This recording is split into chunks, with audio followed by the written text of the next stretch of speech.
평안하세요. 하루 20분 공동체 성경 읽기 242일째입니다. 당시 남유다 왕은 시드기야로 예루살렘이 위기에 처하자 바벨론에 의지해 느부갓네살 왕과 조약을 맺었습니다. 하지만 시드기야 왕은 바벨론을 배신하고 다시 애굽에 손을 내밀면서 바벨론과 애굽 사이의 눈치를 보고 있습니다. 이 상황을 머릿속에 기억하면서 오늘 본문 에스겔 17장에서 19장까지 말씀을 살펴보면 좋겠습니다. 17장은 독수리와 포도나무의 비유를 통해 앞으로 이스라엘에게 벌어질 일들을 에스겔에게 설명하고 있는데요. 색깔이 화려하고 날개가 크고 깃이 길고 털이 숱한 독수리는 바벨론의 느부갓네살 왕을, 날개가 크고 털이 많은 독수리는 애굽의 바로 왕을 상징합니다. 연한 가지는 여호야긴 왕을, 꺾인 가지에서 다시 나온 종자는 시드기야 왕을 뜻합니다. 하나님은 예레미야를 통해 바벨론 왕을 섬기는 것이 하나님의 뜻이라고 수차례 말씀하셨지만 시드기야 왕은 이를 듣지 않았습니다. 결국 바벨론의 침략으로 유다는 망하게 되고 백성들은 포로로 끌려가게 되며 시드기야 또한 죽게 될 것이라고 말씀하고 있죠. 끝까지 하나님을 의지하지 않은 유다의 교만함을 통해 한 번쯤 우리의 신앙도 돌아봤으면 좋겠습니다. 18장은 하나님을 향한 유다의 신앙이 얼마나 엉망인지를 보여주고 있는데요. 유다 백성들은 자신들이 포로로 끌려와 고난받는 것이 조상들의 죄 때문이라고 생각했습니다. 이에 하나님은 에스겔을 통해 그들의 잘못된 생각을 바로잡는데요. 범죄하는 그 영혼은 죽을지라. 아들은 아버지의 죄악을 담당하지 아니할 것이요 아버지는 아들의 죄악을 담당하지 아니하리니 의인의 공의도 자기에게로 돌아가고 악인의 악도 자기에게로 돌아가리라 라고 말씀하시죠. 하나님은 유다 백성들이 스스로 회개하고 모든 죄에서 돌아서기를 간절히 바라고 계십니다. 19장은 유다 왕들의 불행한 종말을 노래하는 애가입니다. 암사자와 젊은 사자의 비유가 등장하는데요. 암사자는 젊은 사자들에게 하나님의 말씀과 약속을 가르쳐야 하는데 그러지를 못했고 결국 두 젊은 사자는 하나님의 은혜를 저버리고 백성들을 악한 길로 몰아갔기에 하나님의 심판을 피할 수 없게 된 것입니다. 자, 그러면 하루 20분 공동체 성경 읽기 에스겔 17장에서 19장까지 함께 읽겠습니다. 에스겔 17장. 여호와의 말씀이 내게 임해 말씀하셨다. 사람아, 이스라엘 족속에게 수수께끼와 비유를 말하여라. 너는 말하여라. 주 여호와가 이렇게 말한다. 날개가 크고 깃이 길고 숱이 많고 다양한 색깔의 깃털을 가진 거대한 독수리가 레바논을 와서 백향목 가장 높은 가지를 차지했다. 독수리가 그 맨 끝에 연한 가지를 꺾어서 상인들의 땅으로 가져가 상인들의 도시에 두었다. 그리고 독수리가 그 땅의 씨를 얼마 가져다가 비옥한 땅에 심었다. 그는 그것을 풍족한 물가의 포도나무처럼 심었다. 그것은 싹이 트고 낮게 들이운 포도나무가 됐다. 그 나무 가지들은 독수리를 향해 있었고 그 뿌리들은 나무 밑에 있었다. 이렇게 씨가 포도나무가 돼 굵은 가지들과 가는 가지들을 냈다. 그런데 날개가 크고 수많은 깃털을 가진 다른 거대한 독수리가 나타났다. 독수리가 자기에게 물을 줄까 해서 이 포도나무는 독수리를 향해 심긴 곳에서 뿌리를 뻗고 가지를 뻗었다. 가지를 뻗고 열매를 맺으며 훌륭한 포도나무가 되기에 충분한 물가, 좋은 땅에 그 포도나무는 이미 심겨 있었다. 그들에게 말하여라. 주 여호와가 이렇게 말한다. 그 포도나무가 번성하겠느냐? 독수리가 뿌리를 뽑고 열매를 따버려서 그것이 시들지 않겠느냐? 새로 난 잎이 모두 시들어 버릴 것이다. 그것을 뿌리째 뽑는데 강한 팔이나 많은 사람이 필요하지 않을 것이다. 그것이 심겼다고 해서 번성하겠느냐? 동쪽 바람이 그 나무에 불 때 그것이 완전히 시들지 않겠느냐? 그 심긴 밭에서 시들어 버리지 않겠느냐? 여호와의 말씀이 내게 임해 말씀하셨다. 반역하는 족속에게 이것이 무슨 뜻인지 너희가 모르느냐 하고 말하여라. 바벨론 왕이 예루살렘으로 와서 예루살렘 왕과 관료들을 잡아 그들을 바벨론으로 끌고 갔다. 그리고 그가 왕의 자손 하나를 취해 언약을 맺고 맹세하게 했다. 그는 그 땅의 지도자들을 끌어갔다. 이것은 그 나라의 지위가 실추되며 스스로 일어나지 못하고 그 조약을 지켜야만 일어날 수 있게 하려는 것이었다. 그러나 그는 바벨론 왕에게 반역해 사절단을 이집트에 보내 그에게 말과 많은 군대를 지원하도록 했다.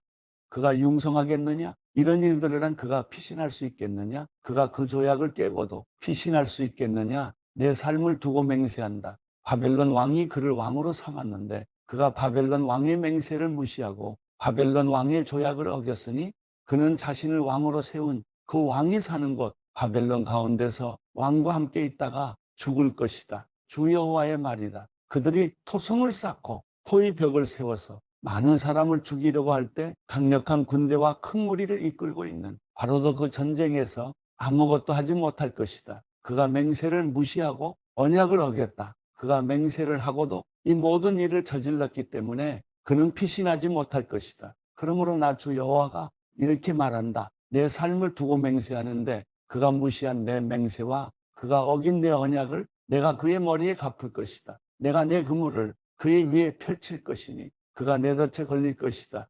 내가 그를 바벨론으로 끌고 가 그가 내게 신실하지 못했던 일에 대해 그곳에서 그를 심판할 것이다. 그의 모든 군대에서 도망친 사람은 모두 칼에 쓰러질 것이고 살아남은 사람들은 사방으로 흩어질 것이다.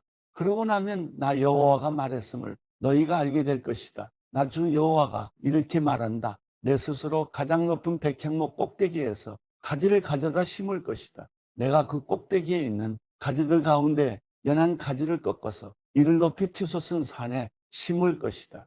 내가 그것을 이스라엘의 높은 산 위에 심을 것이니 그것이 가지들을 내고 열매를 맺으며 훌륭한 백향목이 될 것이다. 갖가지 새들이 그 아래 둥지를 틀 것이고 그 나무 가지 그늘에서 살 것이다. 나 여호와가 키 큰 나무를 낮추고 키 작은 나무를 높였으며 푸른 나무를 말리고 마른 나무에 싹이 나게 했음을 들판의 모든 나무들이 알 것이다. 나 여호와가 말했고 그렇게 이루었다. 에스겔 18장. 여호와의 말씀이 내게 임해 말씀하셨다. 말씀하시기를 너희가 이스라엘의 땅에 대해 이 속담을 인용하는데 도대체 무슨 뜻이냐? 아버지들이 신포도를 먹었는데 그들의 자식들의 이것이다. 주 여호와의 말이다. 내 삶을 두고 맹세한다. 너희가 이스라엘에서 다시는 이 속담을 인용하지 못할 것이다. 모든 영혼은 다 내 것이다. 아비의 영혼이나 아들의 영혼이나 다 내 것이다. 그러니 죄짓는 영혼은 죽을 것이다. 어떤 사람이 의로운 사람이어서 공정하고 올바른 일을 한다고 하자. 그는 산 위에서 먹지 않고 이스라엘 족속의 우상들에게 눈을 들지 않으며 자기 이웃의 아내를 욕보이지 않고 월경 중인 여인을 가까이 하지도 않는다. 그는 아무도 학대하지 않고 채무자에게서 저당 잡은 것을 돌려준다. 물건을 강탈하지 않고 배고픈 사람들에게 자기의 음식을 주고 벌거벗은 사람들에게 옷을 입혀준다. 그는 이자를 위해 빌려주지 않고 이자를 받지도 않으며 죄악된 일에 그의 손을 대지 않고 사람들 사이에서 공정한 판결을 한다. 그가 내 법령을 따르고 내 규례를 지켜서 충실히 실행한다. 그는 의로운 사람이니 그가 반드시 살 것이다. 주 여호와의 말이다. 그에게 폭력적인 아들이 있고 그 아들이 피 흘리게 하는 사람으로서 악한 일을 행한다고 하자. 그는 이러한 선한 일은 하나도 하지 않고 산 위에서 먹고 자기 이웃의 아내를 욕보인다. 그는 가난한 사람들과 궁핍한 사람들을 학대하고 물건을 강탈한다. 채무자에게서 저당 잡은 것을 돌려주지 않고 우상들에게 눈을 들며 혐오스러운 일들을 한다. 그는 이자를 위해 빌려주고 이자를 받는다. 그런 사람이 살겠느냐? 그는 살지 못할 것이다. 이런 모든 혐오스러운 일들을 했으니 그가 반드시 죽을 것이다. 자신의 피가 자신에게 돌아올 것이다. 그러나 그가 아들을 낳았다고 하자. 자기 아버지가 저지른 모든 죄들을 그의 아들이 보고 두려워하며 그렇게 하지 않았다고 하자.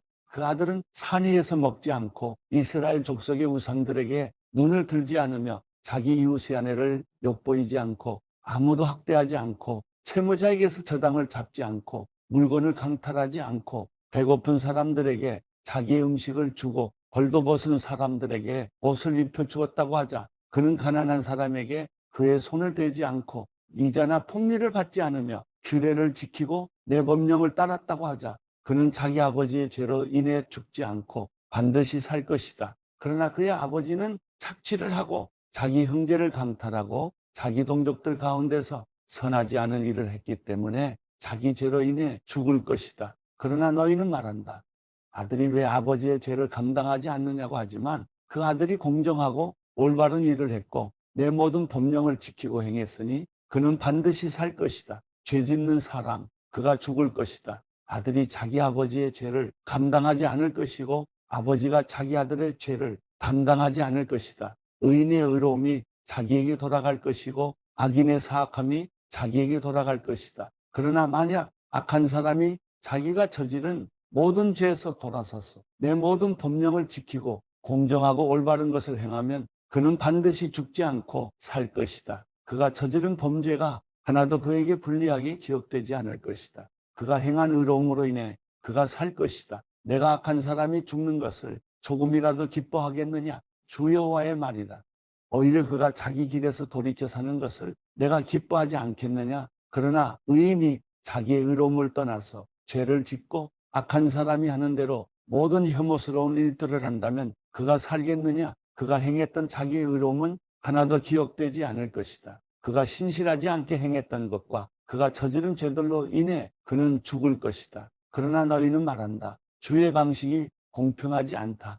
이스라엘 족속아, 들으라. 내 길이 공평하지 않은 것이냐? 너희의 길이 공평하지 않은 것 아니냐? 의인이 자기의 의로움을 떠나 불의를 저지르면 그것 때문에 그는 죽을 것이다. 그가 저지른 불의 때문에 그가 죽을 것이다.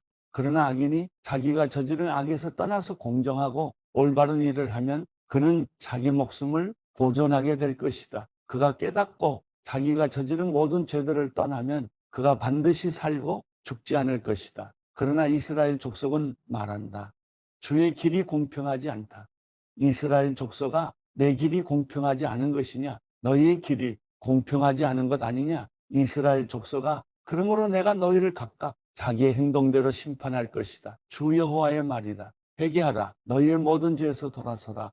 그러면 죄악이 너희를 넘어지게 하는 걸림돌이 되지 않을 것이다. 너희가 저지른 모든 죄를 너희에게서 제거하고 스스로 새 마음과 새 영을 가지라. 이스라엘 족속아, 왜 너희가 죽으려고 하느냐? 나는 어느 누가 죽는 것을 기뻐하지 않는다. 주 여호와의 말이다. 그러니 회개하고 살라. 에스겔 19장. 이스라엘의 지도자들을 위해 슬픔의 노래를 지어 불러라. 내 어머니가 누구냐? 암사자다. 암사자가 사자들 사이에 누워 젊은 사자들 사이에서 새끼들을 길렀다. 암사자가 자기 새끼 하나를 길러내니 그가 젊은 사자가 됐다. 그가 먹이를 잡는 법을 배워서 사람들을 삼켜버렸다. 민족들이 그 젊은 사자에 대해 들었고 젊은 사자가 그들의 함정에 빠졌다. 그들이 젊은 사자를 갈고리로 꿰어서 이집트 땅으로 끌어갔다. 암사자는 기다리다가 자기의 소망이 사라지는 것을 보고 다른 새끼 하나를 데려와 젊은 사자로 키웠다. 그 새끼는 사자들 가운데로 돌아다니며 젊은 사자가 됐다. 젊은 사자가 먹이를 잡는 법을 배워서 사람들을 삼켜버렸다. 젊은 사자는 사람들의 성체들을 부서뜨렸고 사람들의 성읍들을 폐허가 되게 했다. 그 땅과 그 안에 있는 모든 사람들이 사자의 포효하는 소리에 놀랐다. 그래서 주변 지역의 민족들이 젊은 사자를 대적해 그에게 그물을 펼치고 함정에 빠지게 했다. 그들은 그를 갈고리로 옥에 집어넣고 바벨론 왕에게 보내버렸다. 그들이 그를 감옥에 가도 이스라엘 산들에서 그 소리가 더 이상 들리지 않게 하려는 것이었다. 내 어머니는 내 포도밭의 물가에 심은 포도나무 같으니 풍부한 많은 물로 인해 열매가 풍성하고 가지가 무성하며 그의 가지들은 강해 지도자의 귀로 쓰기에 적합했다. 그것은 무성한 나뭇잎 위로 높이 솟았고 많은 가지들 가운데 단연 돋보였다. 그러나 그것은 진노 가운데 뿌리가 뽑혀 땅바닥에 던져졌고 동풍이 그의 열매를 말려버렸다. 그의 강한 가지가 꺾이고 말라서 불이 그것을 삼켜버렸다. 그리하여 이제는 광야 메마르고 가문 땅에 심겼다. 불이 한 가지에서 피어올라서 그의 열매를 삼켜버렸다. 이제 지도자의 규가 될 만한 그런 강한 가지는 하나도 남지 않았다. 이것이 슬픔의 노래이며 후일에도 슬픔의 노래가 될 것이다.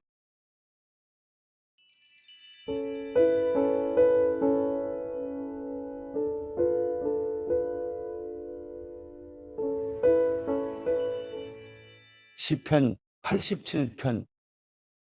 주께서 거룩한 산에 터를 세우셨습니다. 여호와께서는 야곱의 다른 곳들보다 시온의 문들을 더 사랑하십니다.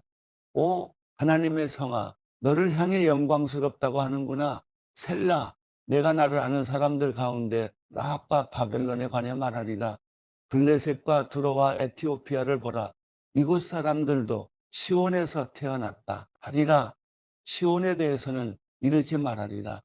이 사람과 저 사람이 다 시온에서 났고 지극히 높으신 분이 직접 시온을 세우셨다. 여호와께서 그 백성들을 등록하실 텐데 그때는 이 사람이 시온에서 났다라고 하실 것입니다. 셀라, 그들이 악기를 연주하고 노래하면서 내 모든 샘물이 주께 있다라고 하리라.